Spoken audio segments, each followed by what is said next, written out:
Saudara-saudariku yang terkasih, pada hari Minggu panggilan sedunia ke-37 ini, Bapak Suci Paus Fransiskus menulis surat dengan judul Aku Telah Melihat Tuhan. Surat yang ditujukan untuk para imam dan para rohaniwan rohaniwati. Aku telah melihat Tuhan. Aku, siapakah yang dimaksudkan? Bacaan-bacaan hari ini adalah nasihat untuk saya, untuk para imam, untuk para pengurus gereja, untuk semua orang pemegang kebijakan publik, namun juga untuk semua orang yang dipanggil hidup berkeluarga, bahkan untuk setiap pribadi, laki-laki maupun perempuan. Semua kita adalah gembala atau pemimpin.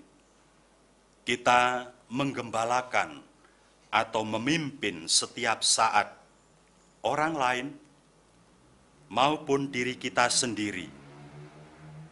Kita kadang menggembalakan atau memimpin dengan baik, tetapi juga kadang bisa dengan kurang baik, bahkan buruk. Kutipan ayat yang kita dengarkan tadi, Ia memanggil dombanya masing-masing menurut namanya dan menuntunnya keluar. Ada lagi, Aku datang supaya mereka mempunyai hidup dan mempunyainya dalam segala kelimpahan. Sari bacaan-bacaan hari ini, menurut hemat saya, menjadi pemimpin itu seharusnya bukan cita-cita, melainkan panggilan. Dan panggilan itu harus bercermin pada Gembala Agung kita, ialah Kristus. Ini juga berlaku untuk hidup berkeluarga, maupun profesi karya apapun. Beda antara cita-cita dan panggilan. Cita-cita memberikan tekanan pada usaha manusia. Manusia mengandalkan diri dan karena itu masuk dalam godaan menghalalkan segala cara. Panggilan memberikan tekanan pada tanggapan atau kesediaan atas undangan atau tawaran Allah, atau karena melihat situasi yang menuntut keterlibatan dirinya, dia kemudian beraksi. Di lain pihak, menjadi pemimpin itu bukan pertama-tama apa programnya, visi dan misinya, melainkan siapa dirinya. Juga Anda yang hidup berkeluarga, memilih pasangan hidup itu seharusnya bukan apa yang dimiliki, namun siapa diri orang itu. Orang Jawa mengenal bobot, bibit, bebet, kualitas pribadi orangnya. Program, visi, dan misi bisa sangat bagus, tetapi kalau dirinya bukan pribadi yang baik, kalau dirinya pemalas, pembohong, temperamental, tidak bisa bekerja sama, tidak rendah hati, sombong, merasa paling hebat, apalagi paling suci, semua program yang baik hanya akan menjadi slogan kosong tanpa realisasi. Sekali lagi, menjadi pemimpin bukan pertama-tama apa programnya, visi dan misinya, melainkan siapa dirinya. Sebelum Yesus mengatakan, Aku menuntun domba-dombaku keluar ke padang rumput yang hijau, visi misi program yang dia laksanakan. Sebelum Yesus mengatakan kata-kata di atas tadi, dia lebih dulu mengatakan, "Akulah gembala yang baik. Aku mengenal domba-dombaku." Sebelum membuat domba-dombanya nyaman, aman, keluar masuk ke kandang, Yesus mengatakan, "Akulah pintu." Dan dia juga sekaligus penjaga yang membukakan pintu untuk sebuah program supaya mereka mempunyai hidup dan mempunyainya dalam kelimpahan. Dia setelah menyatakan, "Akulah gembala yang baik," yang berkelanjutan dengan gembala yang baik memberikan nyawanya bagi domba-dombanya. Dalam Injil Sinoptik, Matius, Markus, Lukas, sebelum melakukan program kerjanya, sebelum memulai karyanya, Yesus menyatakan, "Roh Tuhan ada padaku." Lukas 4:18. Saudara-saudari, mengapa pertama-tama harus siapa dirinya dan bukan program kerjanya? Karena kepemimpinan itu seharusnya bukan hanya untuk saat-saat tertentu atau temporal, melainkan setiap hari, seumur hidup, juga kalau dia sudah pensiun, juga kalau Anda yang terpanggil untuk hidup berkeluarga, pasangan Anda sudah menjadi kakek atau nenek, sudah beranak dan bercucu, Anda tetaplah suami atau istri bagi pasangan Anda. Tidak ada pensiunnya kecuali kematian yang memisahkan. Imamat dan hidup religius demikian juga adalah panggilan seumur hidup. Hal yang sama terjadi sekali lagi pada Anda yang terpanggil untuk hidup berkeluarga. Seumur hidup, bukan temporal. Kepemimpinan itu merupakan aktualisasi diri, ungkapan atau pewahyuan dirinya. Kepemimpinan itu demikian menuntut tanggung jawab dan kesetiaan. Jadi berlaku baik dalam hidup berkeluarga maupun dalam hidup selibat. Aktualisasi diri dalam tanggung jawab dan dalam kesetiaan sesungguhnya bukan barang langka yang sulit dijangkau.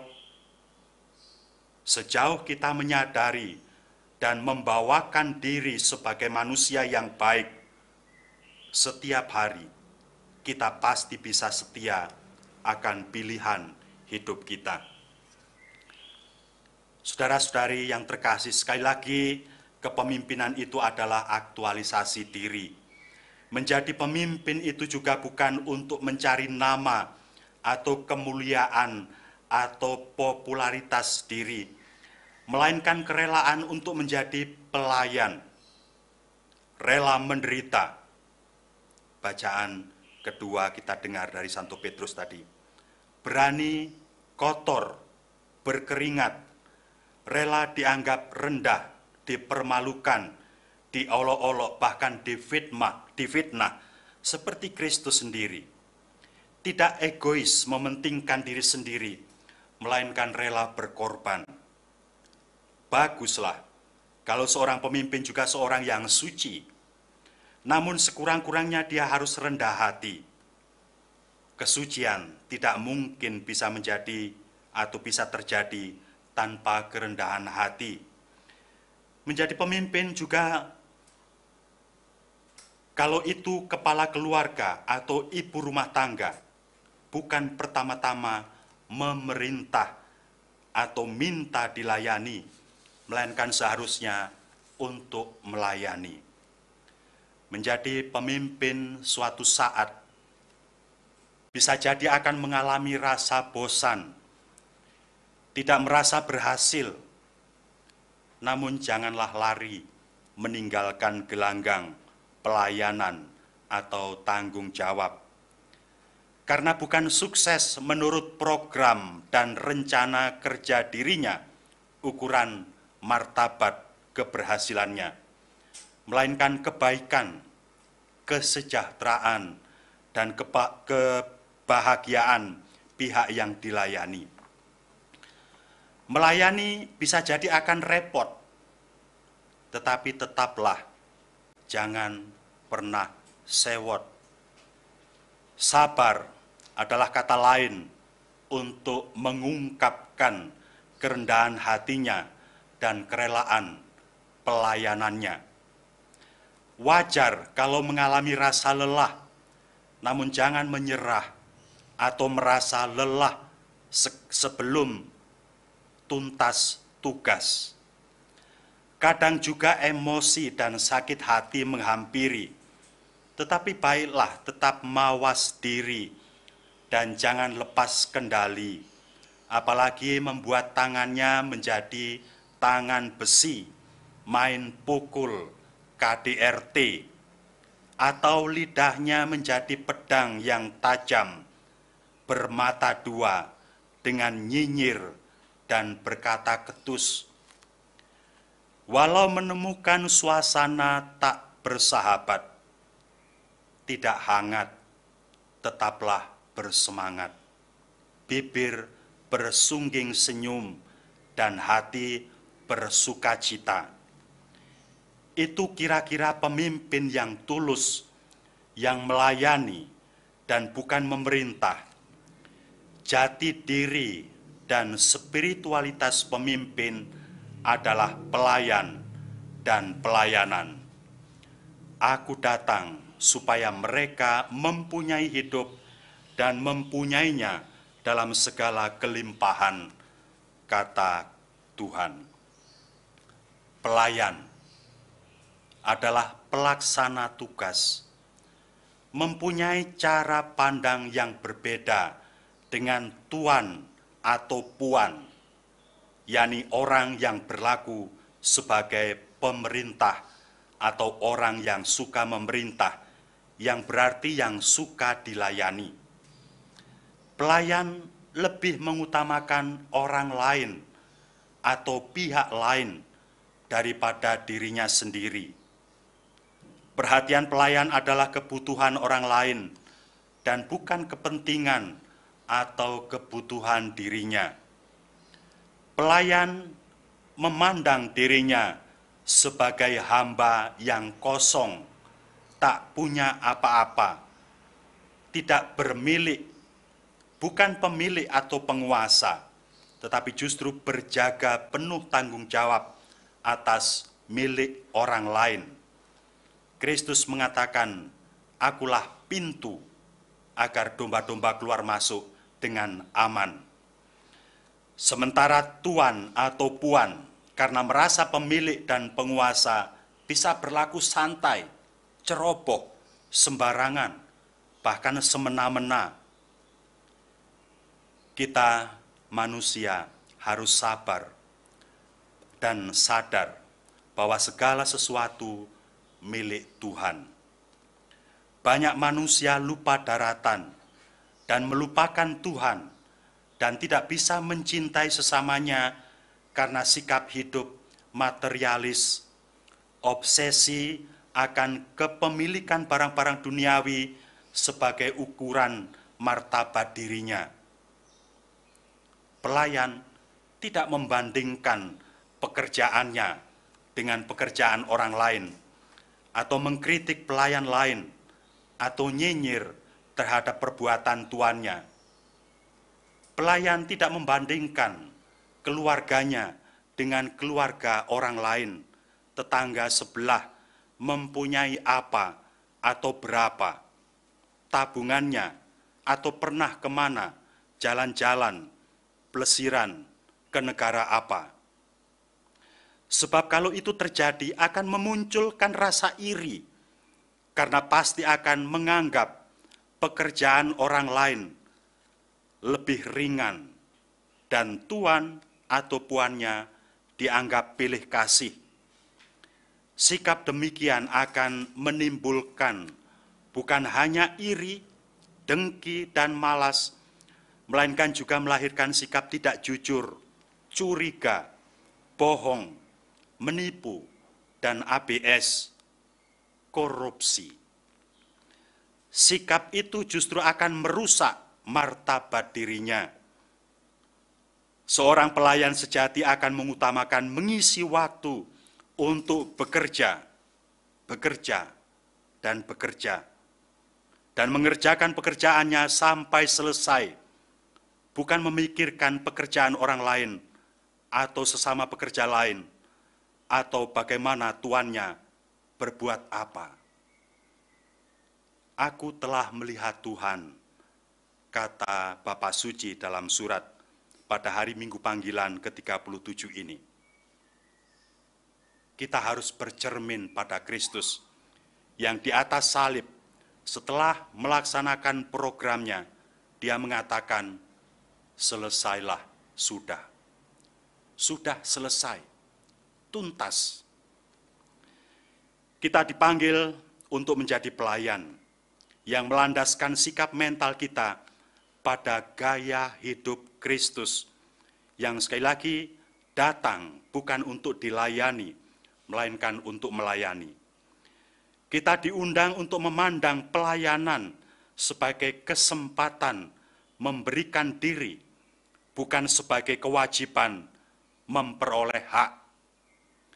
Kristus sebagai Imam Agung tidak mementingkan dirinya sendiri, melainkan turut merasakan derita kita, kebutuhan kita. Karena kebutuhan tertinggi manusia adalah hidup bersama dengan Allah, Kristus rela menjadi pengantara dan mengundang kita untuk menghampirinya, bukan dengan rasa takut atau segan, melainkan dengan penuh keberanian, supaya kita menerima rahmat dan menemukan kasih karunia untuk mendapat pertolongan pada waktunya.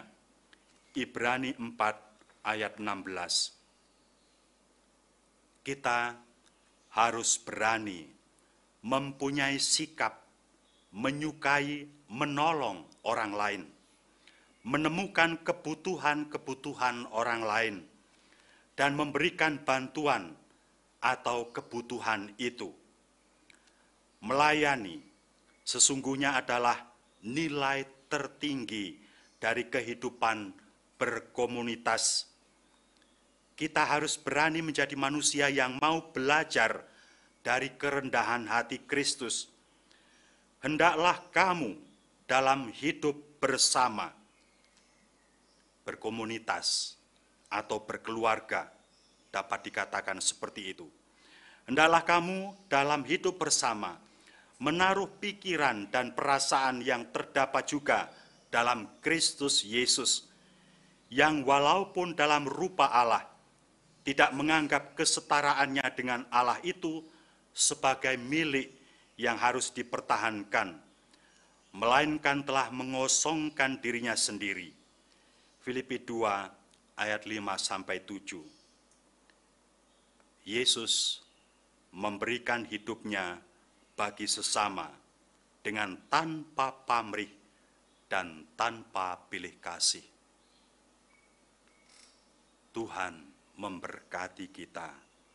Amin.